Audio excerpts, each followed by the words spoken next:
The Black Arrow, by Robert Louis Stevenson. Book 2, Chapter 2, The Two Oaths. Sir Daniel was in the hall. There he paced angrily before the fire, awaiting Dick's arrival. None was by except Sir Oliver, and he sat discreetly backward, thumbing and muttering over his breviary. "Ye have sent for me, Sir Daniel?" said young Shelton. "I have sent for you indeed," replied the knight. "For what cometh to mine ears? Have I been to you so heavy a guardian that ye make haste to credit ill of me? Or sith that ye see me, for the nonce, some worsted, do ye think to quit my party? By the mass, your father was not so. Those he was near, those he stood by, come wind or weather. But you, Dick, ye are a fair day friend, it seemeth, and now seek to clear yourself of your allegiance." "An it please you, Sir Daniel, not so," replied Dick firmly. "I am grateful and faithful, where gratitude and faith are due. And before more is said, I thank you, and I thank Sir Oliver. Ye have great claims upon me both. None can have more. I were a hound if I forgot them." "It is well," said Sir Daniel, and then, rising into anger, "Gratitude and faith are words, Dick Shelton," he continued, "but I look to deeds. In this hour of my peril, when my name is attainted, when my lands are forfeit, when this wood is full of men that hunger and thirst for my destruction, what doth gratitude? What doth faith? I have but a little company remaining. Is it grateful or faithful to poison me their hearts with your insidious whisperings? Save me from such gratitude. But come now, what is it you wish? Speak, we are here to answer. If ye have aught against me, stand forth and say it." "Sir," replied Dick, "my father fell when I was yet a child. It hath come to mine ears that he was foully done by. It hath come to mine ears, for I will not dissemble, that ye had a hand in his undoing. And in all verity, I shall not be at peace in mine own mind, nor very clear to help you, till I have certain resolution of these doubts." Sir Daniel sat down in a deep settle. He took his chin in his hand and looked at Dick fixedly. "And you think I would be guardian to the man's son that I had murdered?" he asked. "Nay," said Dick, "pardon me if I answer churlishly, but indeed ye know right well a wardship is most profitable. All these years have ye not enjoyed my revenues, and led my men? Have ye not still my marriage? I wot not what it may be worth. It is worth something. Pardon me again, but if ye were base enough to slay a man under trust, here were perhaps reason enough to move you to the lesser baseness." "When I was lad of your years," returned Sir Daniel sternly, "my mind had not so turned upon suspicions. And Sir Oliver here," he added, "why should he, a priest, be guilty of this act?" "Nay, Sir Daniel," said Dick, "but where the master biddeth, there will the dog go. It is well known this priest is but your instrument. I speak very freely. The time is not for courtesies. Even as I speak, so would I be answered. And answer get I none. Ye but put more questions. I rede ye beware, Sir Daniel, but in this way ye will but nourish and not satisfy my doubts." "I will answer you fairly, Master Richard," said the knight. "Were I to pretend ye have not stirred my wrath, I were no honest man. But I will be just, even in anger. Come to me with these words when ye are grown and come to man's estate, and I am no longer your guardian, and so helpless to resent them. Come to me then, and I will answer you as ye merit, with a buffet in the mouth. Till then ye have two courses. Either swallow me down these insults, keep a silent tongue, and fight in the meanwhile for the man that fed and fought for your infancy, Or else, the door standeth open, the woods are full of mine enemies, go.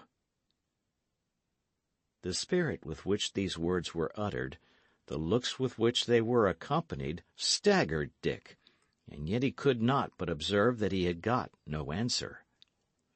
"I desire nothing more earnestly, Sir Daniel, than to believe you," he replied.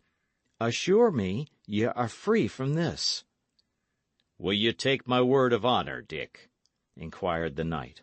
"That would I," answered the lad. "I give it you," returned Sir Daniel. "Upon my word of honour, upon the eternal welfare of my spirit, and as I shall answer for my deeds hereafter, I had no hand nor portion in your father's death." He extended his hand, and Dick took it eagerly. Neither of them observed the priest, who, at the pronunciation of that solemn and false oath, had half arisen from his seat in an agony of horror and remorse. "Ah!" cried Dick, "you must find it in your great heartedness to pardon me. I was a churl, indeed, to doubt of you. But ye have my hand upon it. I will doubt no more." "Nay, Dick," replied Sir Daniel, "ye are forgiven. Ye know not the world and its calumnious nature." "I was the more to blame," added Dick, "in that the rogues pointed not directly at yourself, but at Sir Oliver." As he spoke, he turned towards the priest, and paused in the middle of the last word. This tall, ruddy, corpulent, high-stepping man had fallen, you might say, to pieces. His colour was gone, his limbs were relaxed, his lips stammered prayers, and now, when Dick's eyes were fixed upon him suddenly, he cried out aloud, like some wild animal, and buried his face in his hands. Sir Daniel was by him in 2 strides, and shook him fiercely by the shoulder. At the same moment Dick's suspicions reawakened. "Nay," he said, "Sir Oliver may swear also. 'Twas him they accused." "He shall swear," said the knight. Sir Oliver speechlessly waved his arms. "Ay, by the mass, but ye shall swear," cried Sir Daniel, beside himself with fury. "Here, upon this book, ye shall swear," he continued, picking up the breviary, which had fallen to the ground. "What? Ye make me doubt you. Swear, I say, swear." But the priest was still incapable of speech. His terror of Sir Daniel, his terror of perjury, risen to about an equal height, strangled him. And just then, through the high, stained-glass window of the hall, a black arrow crashed, and struck, and stuck quivering in the midst of the long table.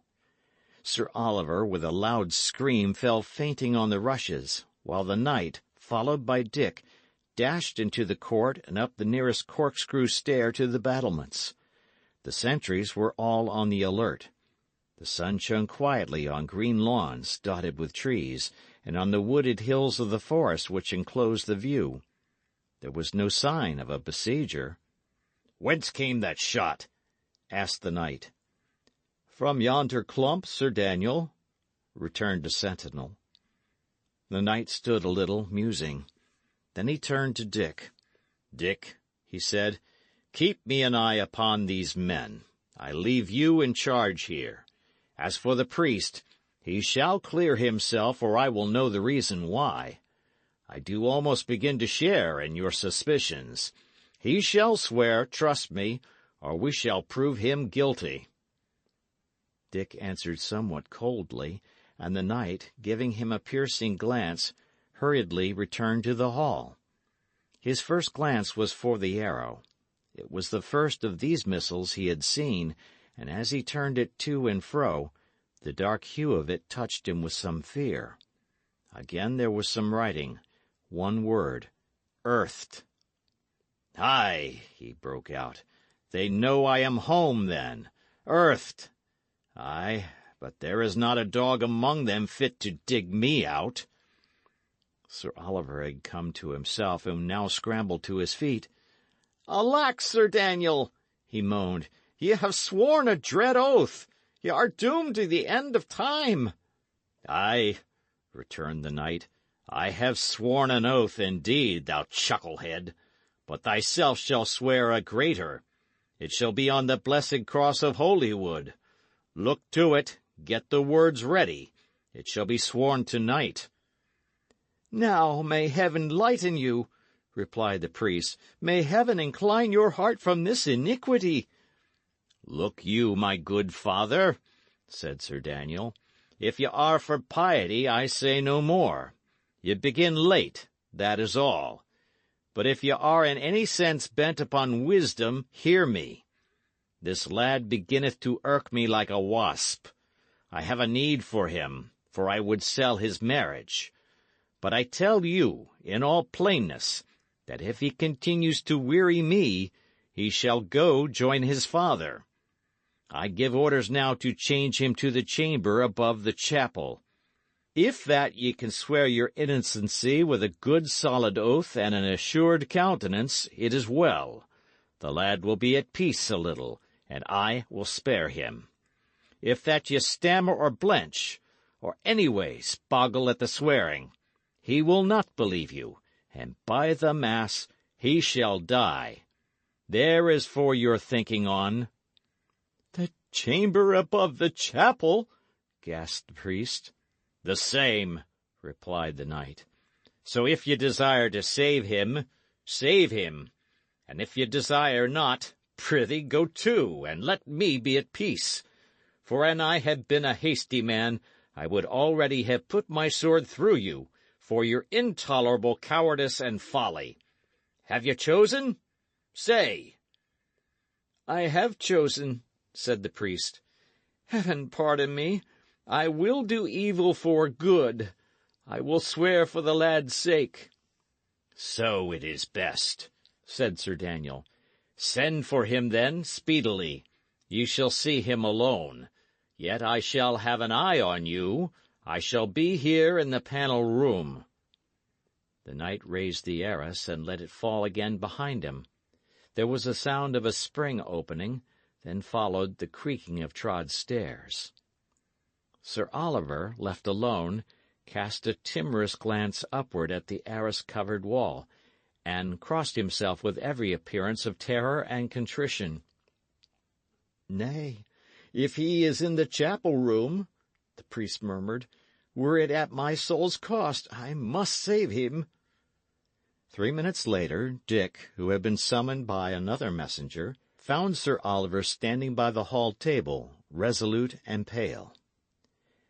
"Richard Shelton," he said, "ye have required an oath from me. I might complain, I might deny you, but my heart is moved toward you for the past, and I will even content you as ye chose. By the true cross of Holywood, I did not slay your father." "Sir Oliver," returned Dick, "when first we read John Amendal's paper, I was convinced of so much. But suffer me to put 2 questions. Ye did not slay him, granted, but had ye no hand in it?" "None," said Sir Oliver, and at the same time he began to contort his face and signal with his mouth and eyebrows like one who desired to convey a warning, yet dared not utter a sound. Dick regarded him in wonder. Then he turned and looked all about him at the empty hall. "What make ye?" he inquired. "Why, naught," returned the priest, hastily smoothing his countenance. "I make naught. I do but suffer. I am sick. I prithee, Dick, I must be gone. On the true cross of Holywood, I am clean innocent alike of violence or treachery. Content ye, good lad. Farewell." And he made his escape from the apartment with unusual alacrity. Dick remained rooted to the spot, his eyes wandering about the room, his face a changing picture of various emotions, wonder, doubt, suspicion, and amusement. Gradually, as his mind grew clearer, suspicion took the upper hand, and was succeeded by certainty of the worst. He raised his head, and as he did so, violently started. High upon the wall there was the figure of a savage hunter woven in the tapestry. With one hand he held a horn to his mouth, in the other he brandished a stout spear. His face was dark, for he was meant to represent an African. Now here was what had startled Richard Shelton. The sun had moved away from the hall windows, and at the same time the fire had blazed up high on the wide hearth, and shed a changeful glow upon the roof and hangings. In this light the figure of the black hunter had winked at him with a white eyelid. He continued staring at the eye.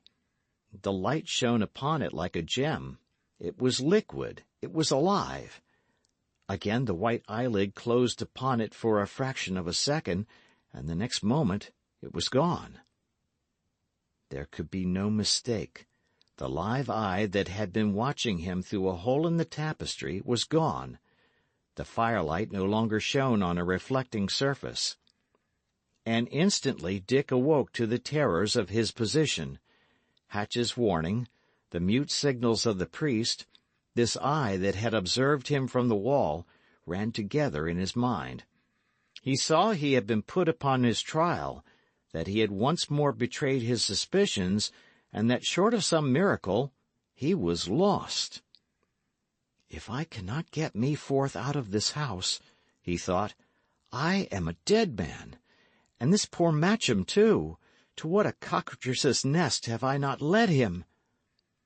He was still so thinking when there came one in haste to bid him help in changing his arms, his clothing, and his 2 or 3 books to a new chamber. "A new chamber?" he repeated. "Wherefore so? What chamber?" "'Tis one above the chapel," answered the messenger. "It hath stood long empty," said Dick, musing. "What manner of room is it?" "Nay, a brave room," returned the man. "But yet," lowering his voice, "they call it haunted." "Haunted?" repeated Dick, with a chill. "I have not heard of it. Nay, then, and by whom?"